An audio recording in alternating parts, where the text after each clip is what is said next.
शीर्षादेवं गौरीपुत्रं विनायकं भक्तावासं स्मरे नित्यम् आयुकामार्थसिद्धये। प्रथमं वक्रतुण्डं च एकदन्तं द्वितीयकं तृतीयं कृष्णपिङ्गाक्षं गजवक्त्रं चतुर्थकं लम्बोदरं पञ्चमं च षष्ठं विकटमेव च सप्तमं विघ्नराजेन्द्रं धूम्रवर्णं तथाष्टमं नवमं भालचन्द्रं च दशमं तु विनायकम् एकादशं गणपति द्वादशं तु गजाननं द्वादशैतानि नामानि त्रिसन्ध्या यः पठेन्नरः न च विघ्नभयं तस्य सर्वसिद्धिकरं प्रभो। विद्यार्थी लभते विद्या धनार्थी लभते धनं पुत्रार्थी लभते पुत्रान् मोक्षार्थी लभते गतिं। जपेत् गणपतिस्तोत्रं षड्भिर्मासै फलं लभेत् संवत्सरेण सिद्धिं च लभते नात्र संशयः। अष्टभ्यो ब्राह्मणेभ्यश्च लिखित्वा यः समर्पयेत् तस्य विद्या भवेत् सर्वा गणेशस्य प्रसादतः। इति श्री नारद पुराणे संकष्टनाशनं नाम श्री गणपति स्तोत्रं संपूर्णम्। प्रणम्य शिरसा देवं गौरीपुत्रं विनायकं भक्तावासं स्मरे नित्यम् आयुकामार्थसिद्धये। प्रथमं वक्रतुण्डं च एकदन्तं द्वितीयकं तृतीयं कृष्णपिङ्गाक्षं गजवक्त्रं चतुर्थकं लम्बोदरं पञ्चमं च षष्ठं विकटमेव च सप्तमं विघ्नराजेन्द्रं धूम्रवर्णं तथाष्टमं नवमं भालचन्द्रं च दशमं तु विनायकम् एकादशं गणपति द्वादशं तु गजाननं द्वादशैतानि नामानि त्रिसन्ध्या यः पठेन्नरः न च विघ्नभयं तस्य सर्वसिद्धिकरं प्रभो। विद्यार्थी लभते विद्या धनार्थी लभते धनं पुत्रार्थी लभते पुत्रान् मोक्षार्थी लभते गतिं। जपेत् गणपतिस्तोत्रं षड्भिर्मासै फलं लभेत् संवत्सरेण सिद्धिं च लभते नात्र संशयः। अष्टभ्यो ब्राह्मणेभ्यश्च लिखित्वा यः समर्पयेत् तस्य विद्या भवेत् सर्वा गणेशस्य प्रसादतः। इति श्री नारद पुराणे संकष्टनाशनं नाम श्री गणपति स्तोत्रं संपूर्णम्। प्रणम्य शिरसा देवं गौरीपुत्रं विनायकं भक्तावासं स्मरे नित्यम् आयुकामार्थसिद्धये। प्रथमं वक्रतुण्डं च एकदन्तं द्वितीयकं तृतीयं कृष्णपिङ्गाक्षं गजवक्त्रं चतुर्थकं लम्बोदरं पञ्चमं च षष्ठं विकटमेव च सप्तमं विघ्नराजेन्द्रं धूम्रवर्णं तथाष्टमं नवमं भालचन्द्रं च दशमं तु विनायकम् एकादशं गणपति द्वादशं तु गजाननं द्वादशैतानि नामानि त्रिसन्ध्या यः पठेन्नरः न च विघ्नभयं तस्य सर्वसिद्धिकरं प्रभो। विद्यार्थी लभते विद्या धनार्थी लभते धनं पुत्रार्थी लभते पुत्रान् मोक्षार्थी लभते गतिं। जपेत् गणपतिस्तोत्रं षड्भिर्मासै फलं लभेत् संवत्सरेण सिद्धिं च लभते नात्र संशयः। अष्टभ्यो ब्राह्मणेभ्यश्च लिखित्वा यः समर्पयेत् तस्य विद्या भवेत् सर्वा गणेशस्य प्रसादतः। इति श्री नारद पुराणे संकष्टनाशनं नाम श्री गणपति स्तोत्रं संपूर्णम्। प्रणम्य शिरसा देवं गौरीपुत्रं विनायकं भक्तावासं स्मरे नित्यम् आयुकामार्थसिद्धये प्रथमं वक्रतुण्डं च एकदन्तं द्वितीयकं तृतीयं कृष्णपिङ्गाक्षं गजवक्त्रं चतुर्थकं लम्बोदरं पञ्चमं च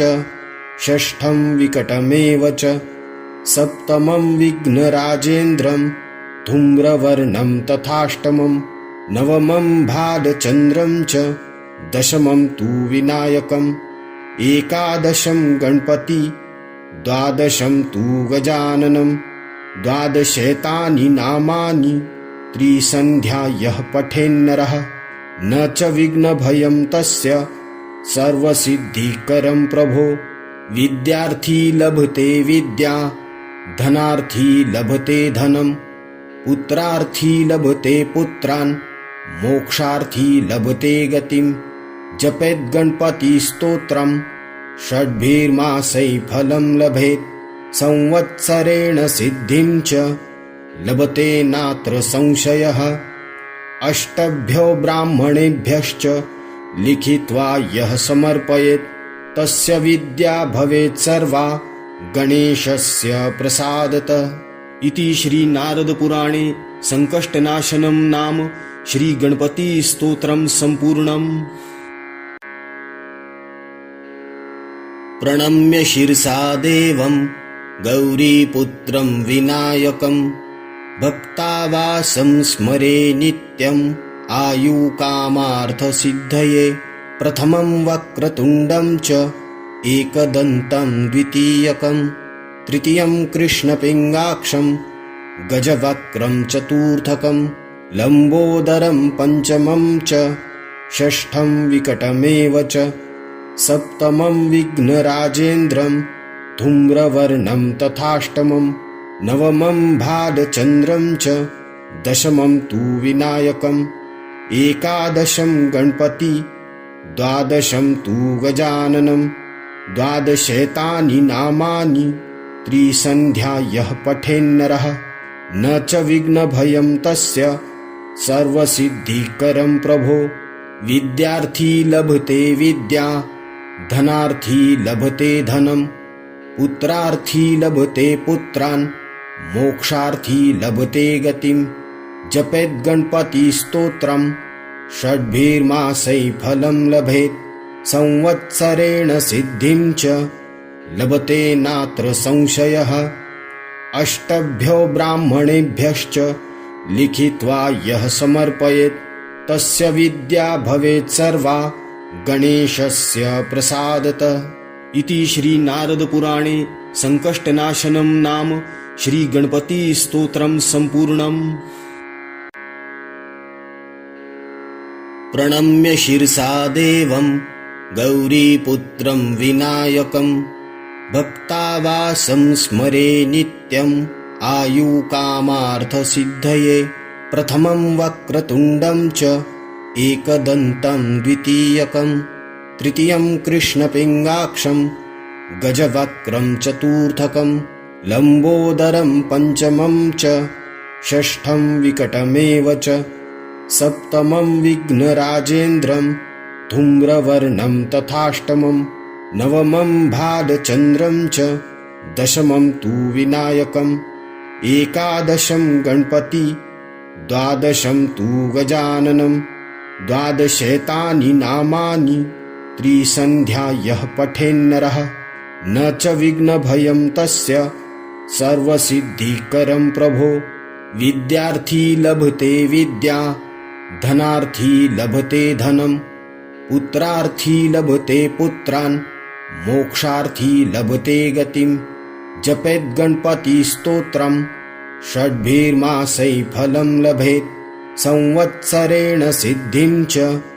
लभते नात्र संशयः अष्टभ्यो ब्राह्मणेभ्यश्च लिखित्वा यः समर्पयेत् तस्य विद्या भवेत् सर्वा गणेशस्य प्रसादतः। इति श्री नारद पुराणे संकष्टनाशनं नाम श्री गणपति स्तोत्रं संपूर्णम्। प्रणम्य शिरसा देवं गौरीपुत्रं विनायकं भक्तावासं स्मरे नित्यम् आयुकामार्थसिद्धये प्रथमं वक्रतुण्डं च एकदन्तं द्वितीयकं तृतीयं कृष्णपिङ्गाक्षं गजवक्त्रं चतुर्थकं लम्बोदरं पञ्चमं च षष्ठं विकटमेव च सप्तमं विघ्नराजेन्द्रं धूम्रवर्णं तथाष्टमं नवमं भालचन्द्रं च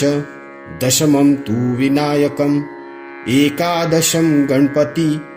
द्वादशं तु गजाननं द्वादशेतानि नामानि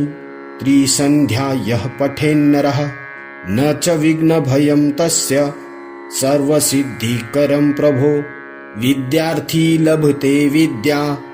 धनार्थी लभते धनं पुत्रार्थी लभते पुत्रान् मोक्षार्थी लभते गतिं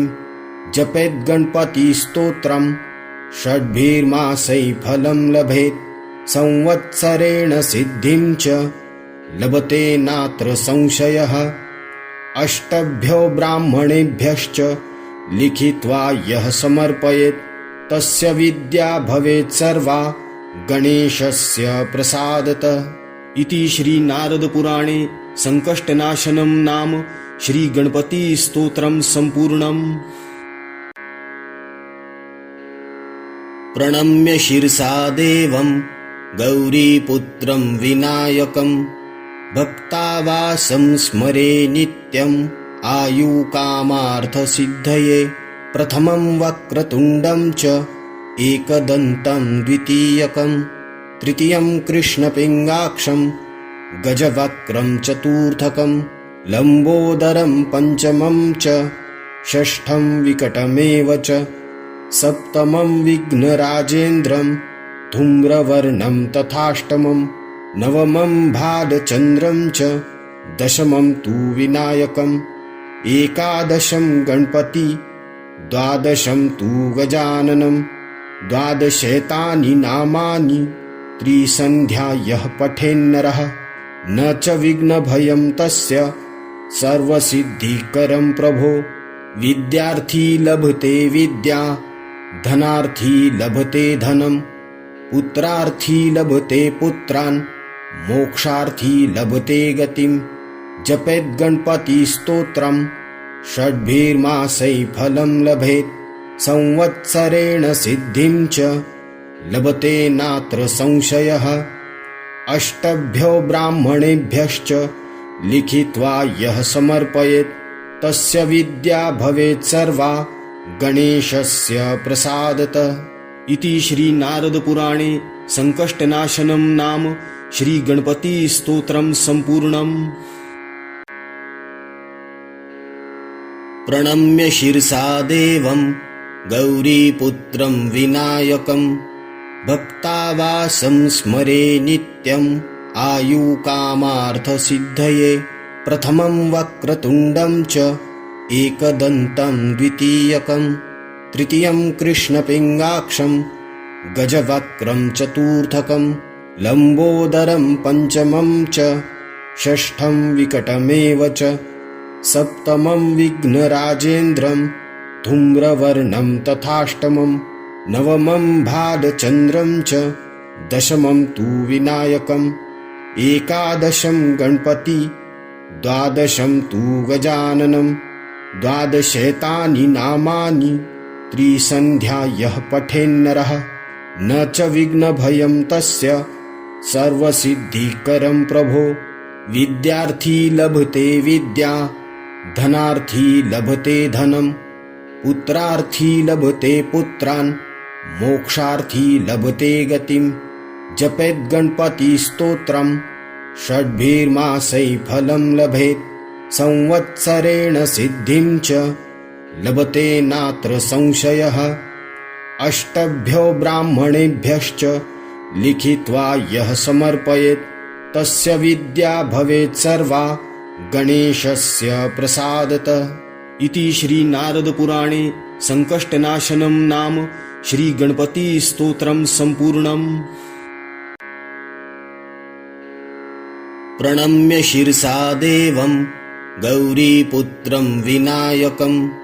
भक्तावासं स्मरे नित्यम् आयुकामार्थसिद्धये प्रथमं वक्रतुण्डं च एकदन्तं द्वितीयकं तृतीयं कृष्णपिङ्गाक्षं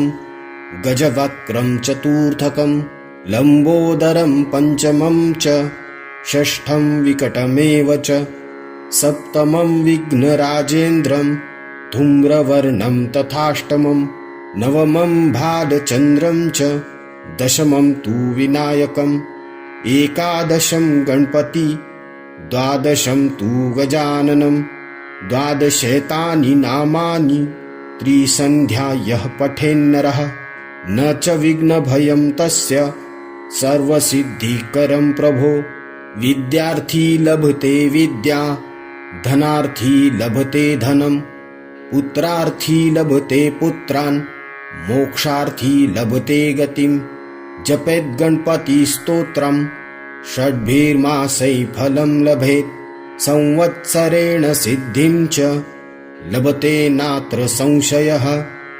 अष्टभ्यो ब्राह्मणेभ्यश्च लिखित्वा यः समर्पयेत् तस्य विद्या भवेत् सर्वा गणेशस्य प्रसादतः। इति श्री नारद पुराणे संकष्टनाशनं नाम श्री गणपति स्तोत्रं संपूर्णम्। प्रणम्य शिरसा देवं गौरीपुत्रं विनायकं भक्तावासं स्मरे नित्यम् आयुकामार्थसिद्धये प्रथमं वक्रतुण्डं च एकदन्तं द्वितीयकं तृतीयं कृष्णपिङ्गाक्षं गजवक्त्रं चतुर्थकं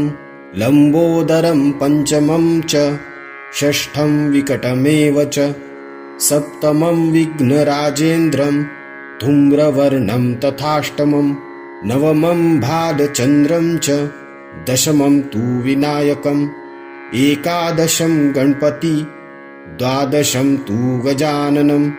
द्वादशेतानि नामानि त्रिसन्ध्या यः पठेन्नरः न च विघ्नभयं तस्य सर्वसिद्धिकरं प्रभो विद्यार्थी लभते विद्या धनार्थी लभते धनं पुत्रार्थी लभते पुत्रान् मोक्षार्थी लभते गतिं जपेत् गणपतिस्तोत्रं षड्भिर्मासै फलं लभेत् संवत्सरेण सिद्धिं च लभते नात्र संशयः अष्टभ्यो ब्राह्मणेभ्यश्च लिखित्वा यः समर्पयेत् तस्य विद्या भवेत् सर्वा गणेशस्य प्रसादतः। इति श्री नारद पुराणे संकष्टनाशनं नाम श्री गणपति स्तोत्रं संपूर्णम्। प्रणम्य शिरसा देवं गौरीपुत्रं विनायकं भक्तावासं स्मरे नित्यम् आयुकामार्थसिद्धये प्रथमं वक्रतुण्डं च एकदन्तं द्वितीयकं तृतीयं कृष्णपिङ्गाक्षं गजवक्त्रं चतुर्थकं लम्बोदरं पञ्चमं च षष्ठं विकटमेव च सप्तमं विघ्नराजेन्द्रं धूम्रवर्णं तथाष्टमं नवमं भालचन्द्रं च दशमं तु विनायकम् एकादशं गणपति द्वादशं तु गजाननं द्वादशेतानि नामानि त्रिसन्ध्या यः पठेन्नरः न च विघ्नभयं तस्य सर्वसिद्धिकरं प्रभो विद्यार्थी लभते विद्या धनार्थी लभते धनं पुत्रार्थी लभते पुत्रान् मोक्षार्थी लभते गतिं जपेत् गणपतिस्तोत्रं षड्भिर्मासै फलं लभेत् संवत्सरेण सिद्धिं च लभते नात्र संशयः अष्टभ्यो ब्राह्मणेभ्यश्च लिखित्वा यः समर्पयेत् तस्य विद्या भवेत् सर्वा गणेशस्य प्रसादतः। इति श्री नारद पुराणे संकष्टनाशनं नाम श्री गणपति स्तोत्रं संपूर्णम्। प्रणम्य शिरसा देवं गौरीपुत्रं विनायकं भक्तावासं स्मरे नित्यम् आयुकामार्थसिद्धये प्रथमं वक्रतुण्डं च एकदन्तं द्वितीयकं तृतीयं कृष्णपिङ्गाक्षं गजवक्त्रं चतुर्थकं लम्बोदरं पञ्चमं च षष्ठं विकटमेव च सप्तमं विघ्नराजेन्द्रं धूम्रवर्णं तथाष्टमं नवमं भालचन्द्रं च दशमं तु विनायकम् एकादशं गणपति द्वादशं तु गजाननं द्वादशैतानि नामानि त्रिसन्ध्या यः पठेन्नरः न च विघ्नभयं तस्य सर्वसिद्धिकरं प्रभो विद्यार्थी लभते विद्या धनार्थी लभते धनं पुत्रार्थी लभते पुत्रान् मोक्षार्थी लभते गतिं जपेत् गणपतिस्तोत्रं षड्भिर्मासै फलं लभेत् संवत्सरेण सिद्धिं च लभते नात्र संशयः अष्टभ्यो ब्राह्मणेभ्यश्च लिखित्वा यः समर्पयेत् तस्य विद्या भवेत् सर्वा गणेशस्य प्रसादतः। इति श्री नारद पुराणे संकष्टनाशनं नाम श्री गणपति स्तोत्रम संपूर्णम्। प्रणम्य शिरसा देवं गौरीपुत्रं विनायकं भक्तावासं स्मरे नित्यम् आयुकामार्थसिद्धये प्रथमं वक्रतुण्डं च एकदन्तं द्वितीयकं तृतीयं कृष्णपिङ्गाक्षं गजवक्त्रं चतुर्थकं लम्बोदरं पञ्चमं च षष्ठं विकटमेव च सप्तमं विघ्नराजेन्द्रं धूम्रवर्णं तथाष्टमं नवमं भालचन्द्रं च दशमं तु विनायकम् एकादशं गणपति द्वादशं तु गजाननं द्वादशैतानि नामानि त्रिसन्ध्या यः पठेन्नरः न च विघ्नभयं तस्य सर्वसिद्धिकरं प्रभो विद्यार्थी लभते विद्या धनार्थी लभते धनं पुत्रार्थी लभते पुत्रान् मोक्षार्थी लभते गतिं जपेत् गणपतिस्तोत्रं षड्भिर्मासै फलं लभेत् संवत्सरेण सिद्धिं च लभते नात्र संशयः अष्टभ्यो ब्राह्मणेभ्यश्च लिखित्वा यः समर्पयेत् तस्य विद्या भवेत् सर्वा गणेशस्य प्रसादतः। इति श्री नारद पुराणे संकष्टनाशनं नाम श्री गणपति स्तोत्रम संपूर्णम्। प्रणम्य शिरसा देवं गौरीपुत्रं विनायकं भक्तावासं स्मरे नित्यम् आयुकामार्थसिद्धये प्रथमं वक्रतुण्डं च एकदन्तं द्वितीयकं तृतीयं कृष्णपिङ्गाक्षं गजवक्त्रं चतुर्थकं लम्बोदरं पञ्चमं च षष्ठं विकटमेव च सप्तमं विघ्नराजेन्द्रं धूम्रवर्णं तथाष्टमं नवमं भालचन्द्रं च दशमं तु विनायकम् एकादशं गणपति द्वादशं तु गजाननं द्वादशैतानि नामानि त्रिसन्ध्या यः पठेन्नरः न च विघ्नभयं तस्य सर्वसिद्धिकरं प्रभो विद्यार्थी लभते विद्या धनार्थी लभते धनं पुत्रार्थी लभते पुत्रान् मोक्षार्थी लभते गतिं जपेत् गणपतिस्तोत्रं षड्भिर्मासै फलं लभेत् संवत्सरेण सिद्धिं च लभते नात्र संशयः अष्टभ्यो ब्राह्मणेभ्यश्च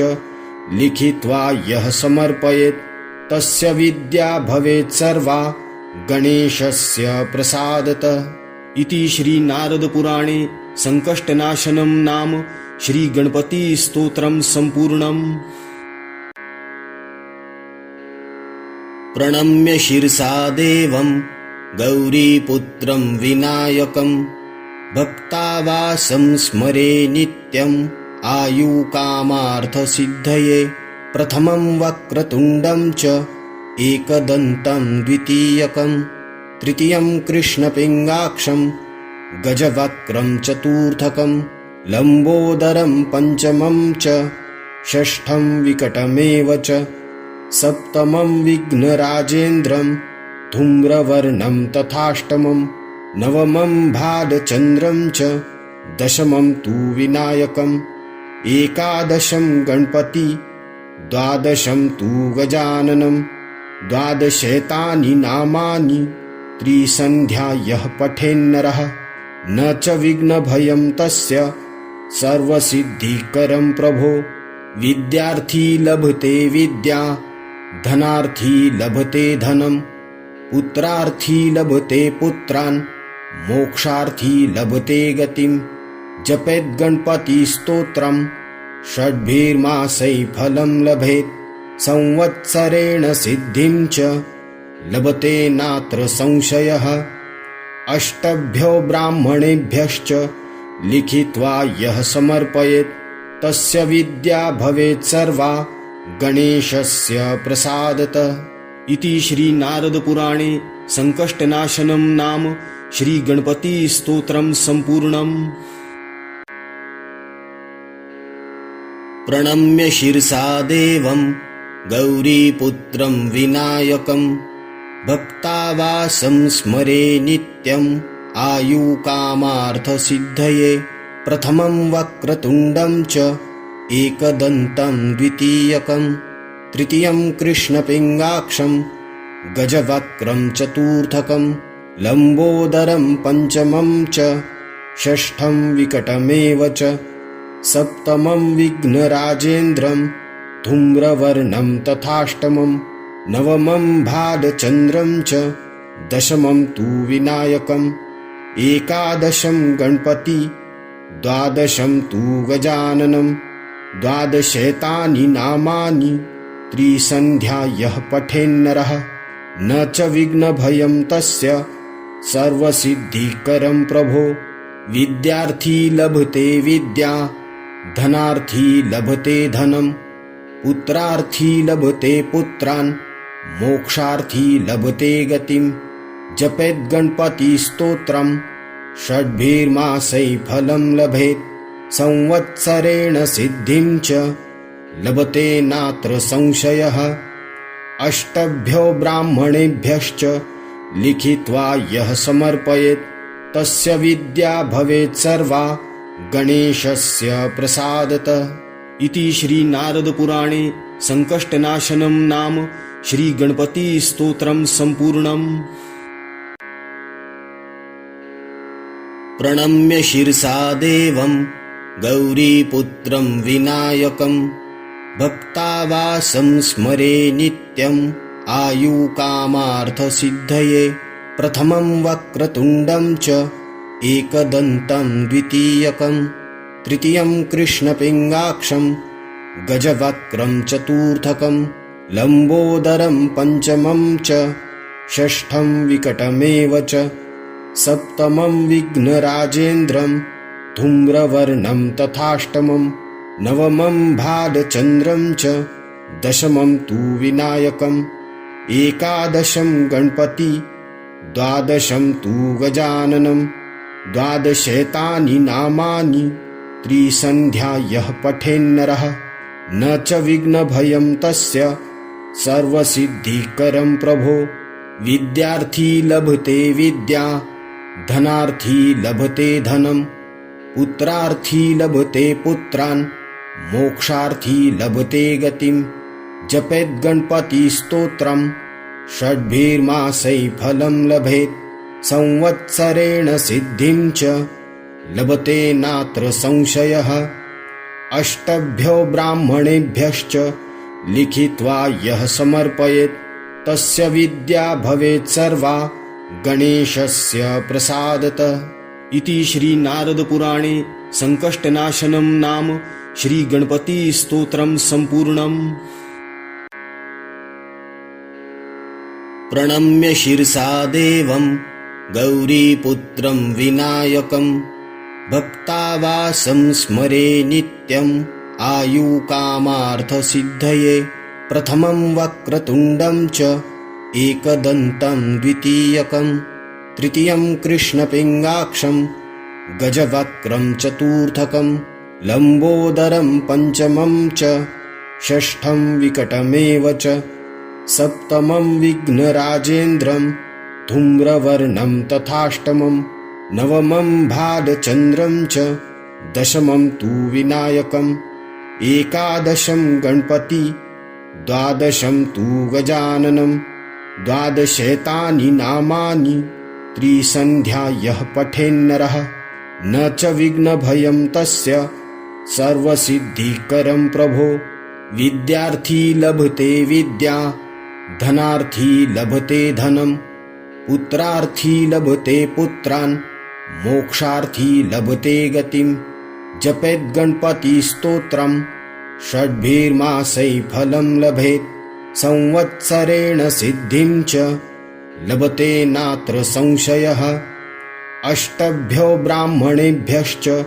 लिखित्वा यः समर्पयेत् तस्य विद्या भवेत् सर्वा गणेशस्य प्रसादतः। इति श्री नारद पुराणे संकष्टनाशनं नाम श्री गणपति स्तोत्रं संपूर्णम्। प्रणम्य शिरसा देवं गौरीपुत्रं विनायकं भक्तावासं स्मरे नित्यम् आयुकामार्थसिद्धये प्रथमं वक्रतुण्डं च एकदन्तं द्वितीयकं तृतीयं कृष्णपिङ्गाक्षं गजवक्त्रं चतुर्थकं लम्बोदरं पञ्चमं च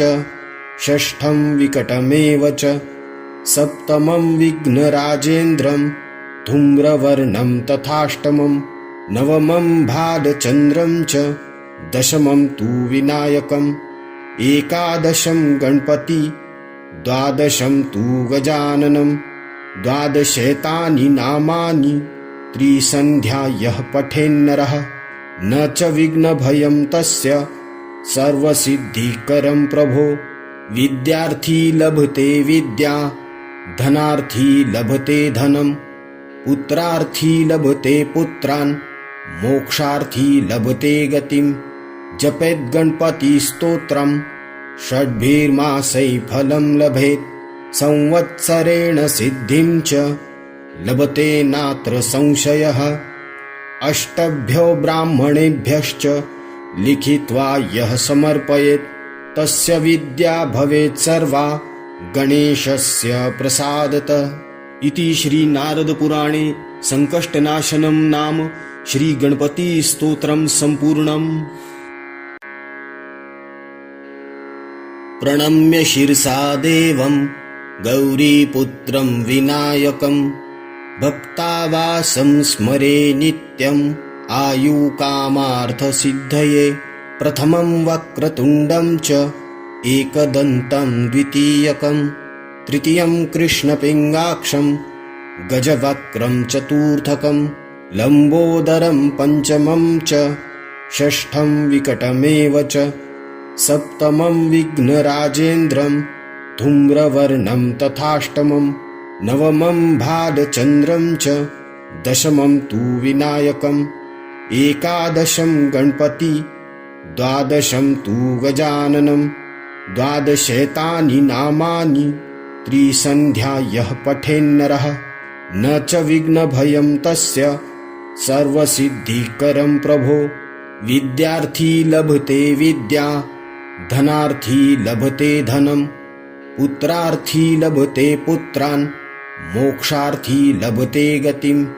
जपेत् गणपतिस्तोत्रं षड्भिर्मासै फलं लभेत्